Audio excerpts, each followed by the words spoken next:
Grazing muzzles often generate controversy for horse owners, making it difficult for them to know if, how and when to use them. The National Equine Welfare Council has produced this video to help you consider if a grazing muzzle is right for you, and if so, how to introduce one, how to fit one and how to monitor them on your horse or pony. Seeking advice from a veterinary surgeon to help rule out any underlying medical conditions is crucial to help choosing the right weight management programme for your horse. It's important to remember that equine obesity can be related to underlying medical conditions such as equine Cushing's disease and equine metabolic syndrome, and these are often associated with recurrent episodes of laminitis. Pepper, his little native cross pony, he's 20 years old and I've had him on loan for the past 6 years as a companion pony. We started using a grazing muzzle because we tried many different options and none of them really seemed to work well for both the ponies. The benefits certainly for this pair is the fact that they can then graze in together. It does give us peace of mind that he's got as much of a natural life that he can have, out grazing all the time. The other benefit is as well that we can have him on a bigger area. He can then graze a larger area, so he's constantly then moving around rather than being kept in a small paddock. I thought that like some people, I thought it just looked a bit cruel, but actually I realised and recognised that I had to do right for Pepper, and it would be far better for him to use, for us to use the muzzle and for him to have a natural lifestyle rather than obviously put him at risk of laminitis. We allow then them an area where they can then spend some time together, and Pepper can then have his muzzle off. But that's the only time that we allow him to have time off without wearing the muzzle, and it has to be controlled that strictly. Additionally, we find that what we do is we take him out for short walks as well, 2 or 3 times a week, and it just means that it's helping to keep his weight down, but it gives them a little bit of a stimulation. No snacking on the way though. It's very much a power walk, and then we return them obviously back to the field. We do have annual visits from the vet, and we do make sure that they give him a general MOT. Obviously we're regularly monitoring him because of his Cushing's disease, but we've always been aware as well of the importance of making sure that we do have his teeth checked on an annual basis, so just to make sure that there is no abnormalities there or no dental problems with dental wear, which, you know, as long as it's checked, is perfectly fine. It did mean that we had to persevere, like I say, getting him used to it, but now it's just, you know, second nature, and I'm really glad that we did persevere. Rachel provides an example of successful and responsible grazing muzzle use. The muzzle forms part of a considered weight management programme for Pepper, which reduces the risk of laminitis for him and allows him time out with his friend Morgan. Rachel is clearly aware that wearing a muzzle can have an impact on Pepper's behaviours, such as social interactions, mutual grooming and defending himself, and compensates for this with time away from the muzzle but with restricted grazing in order to strike a balance between his nutritional and behavioural needs. Grazing muzzles can reduce grass intake by up to 80%, making them an effective method of weight control when all other options have been exhausted. These management strategies should not be left too late. Taking early preventative measures at the first signs of weight gain are better than allowing your pony to become too fat. If you are still seeing no improvements despite your efforts, seek veterinary advice.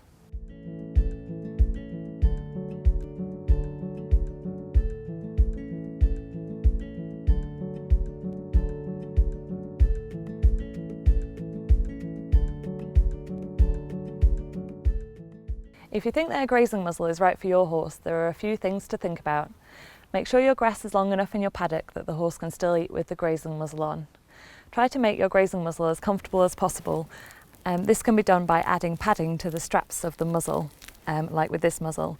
Make sure if you do add padding to the straps that it's suitable for the muzzle that you've chosen and that your horse is happy with it. It's also important to ensure that the fencing is secure in your paddock and that there aren't any hazards in the field that the muzzle could get caught on, especially making sure that the water container has a smooth rim. The length of time your horse will need to spend wearing the muzzle will vary according to the individual and the weight management strategies available to you. Research has shown that wearing the muzzle for 10 hours a day can successfully result in weight loss. If in doubt, speak to your vet. As your horse approaches its target weight, the amount of time spent wearing the muzzle can be gradually reduced. When your horse is not wearing a grazing muzzle, make sure you restrict calorie intake appropriately. Research has shown that horses will binge eat to compensate and can consume up to 2/3 of their recommended daily allowance in 3 hours if left unrestricted. You don't want to undo all that hard work. I'm going to show you how to fit a grazing muzzle. This is Sugar. She's going to be helping me do this. It's important to remember there are lots of different sizes and shapes of grazing muzzle on the market, and each horse is an individual, so it's important to find a grazing muzzle that's going to be the right fit for your horse. So it's important when we're training new bits of equipment on our horses that we break it down into really small steps and make it a really positive experience for them. So initially, when we're fitting a grazing muzzle, we just want to measure up and make sure that we're going to have roughly the right size for their head before we even put it on the horse. So I'm just going to hold it up against Sugar's head here. Good girl. And that looks like about the right size for her. What we want to do is we want to introduce it slowly, and we want to reward the behaviour that we want to see. So when she's nice and calm and relaxed, we can either give her a little treat, or if they really like wither scratches, we can use a wither scratch, just to show them that they've given us the right response that we want to see, and make it a good experience for them, so that hopefully they'll enjoy having their muzzle put on in future. And it won't create behavioural problems. It's really important that we don't move on to the next stage and we just keep repeating that step until we are happy that our horse is ready to move on. If we rush things, we might see that they start to have fearful associations with the muzzle, or that they're not very happy about things, which could lead to problems further down the line for us. So once we're absolutely happy that our horse is calm and relaxed and doesn't have any issues with the muzzle being around its face, we're just going to pop it over her nose. We don't want to keep it there for very long. Initially, we just want to make it a brief one and then remove it, and again, she's been nice and calm and relaxed about that, so she can have a little reward for that. Good girl. Good girl.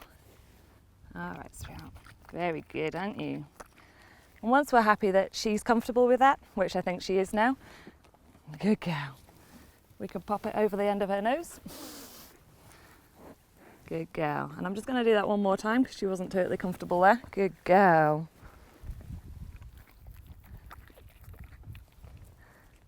Good girl. There we go. Good girl. And she's quite happy there. So I'm just going to slip my hand over and put the head strap up over her ears there. And I'm just going to do the muzzle up. Because this is the first time that she's had the muzzle on, we don't want to leave it on for too long, but I do just want to make sure that I can slip 2 fingers under her noseband there, just to make sure that she can definitely open her mouth with the muzzle on. And because she stood nice and relaxed, I'm going to give her some of her balancer up through the muzzle there to make it a positive experience.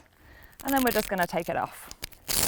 That's been nice and calm, and she's quite happy about that whole process. And going forward, we just want to increase the length of time each time that she's wearing the muzzle. And if we get to any problems at any stage, we just want to go back a step and make sure that they are comfortable and relaxed having it around their faces and around their heads before we secure it on. We leave it on for any longer. Good girl. We can see this grazing muzzle fits Sugar comfortably, because we want to make sure that it's not too tight or too loose, and we want 1/2 to 1 inch clearance around the noseband so that she can open her mouth comfortably. We also need to make sure that there's not any rubs around the head or the nose when they're wearing their grazing muzzles. You can see that Sugar's still got her head collar on under her grazing muzzle, which is fine because it doesn't impede on any of the grazing muzzle and it isn't causing any rubs on her. But if your horse doesn't have to wear a head collar out in the field, it's absolutely fine to turn them out with just the grazing muzzle on.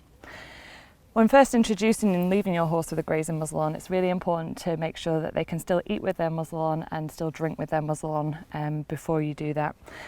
Initially, it's going to take time for your horse to get used to wearing it, so we wouldn't recommend leaving them alone with their muzzle on for any more than half an hour. It's really important to remember that wearing the grazing muzzle might change their dynamics with their field mates as well. So it's really important before they're left unsupervised with any other horses that they've been accepted back into the group.